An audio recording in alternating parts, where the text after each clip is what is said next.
Assalamu alaikum. So I don't necessarily know why I'm doing this kind of response, but it is, well, I do know why actually. It's because Speaker's Corner is a place that I kind of hold dear, I guess. It's sort of got a bit of an attachment to it. But we're of course talking about the incident today that, and look, this isn't, it seems pretty clear and apparent that somebody may have struck Hatun. And I think it was a gentleman actually, well, not a gentleman, a male punched her in the face. So I think the first thing to do is to condemn that. Any man putting their hands on a woman, there's no reason to ever do that. And I hope the law comes down on this guy. And the first thing, well, the next thing to make clear is that, well, Islamically, this is completely wrong. This is the completely wrong way to respond to the filth that's thrown at Muslims at Speaker's Corner. And I guess that's the next bit I want to go on to. Is I've spoken about this kind of at length on my channel and done a couple of videos on it. Because for me, I've stopped going down there, and one of the reasons why is there's clear provocation down there, and we need to make this clear. We aren't talking about criticizing, in this particular person's case, there's no criticizing Islam. There is denigrating Islam. There is using vile, sort of filthy tactics to provoke a reaction from a set of people to then, sort of either build up her own profile or make Muslims look like they are aggressive people that can't handle criticism. Now, to me, ripping up scripture and dangling a pet toy down it isn't criticism. That is just pure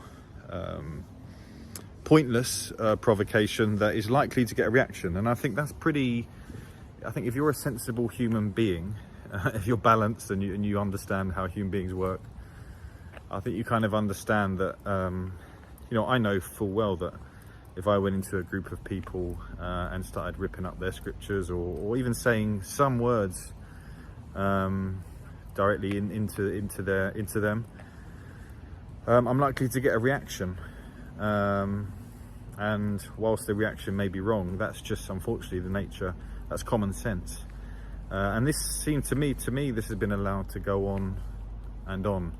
I don't understand why the police have allowed it. I don't understand why other Christians haven't stepped in. But it's just clear sort of filthy provocation, I would call it.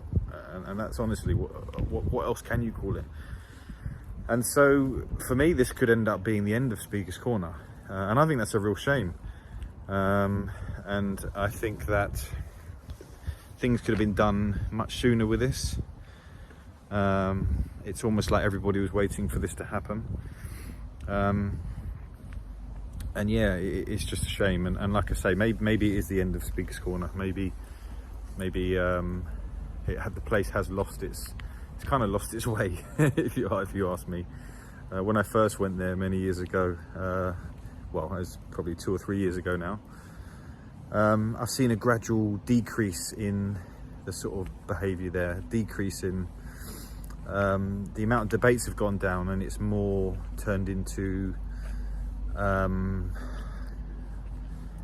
just vile tactics to try and rile people up.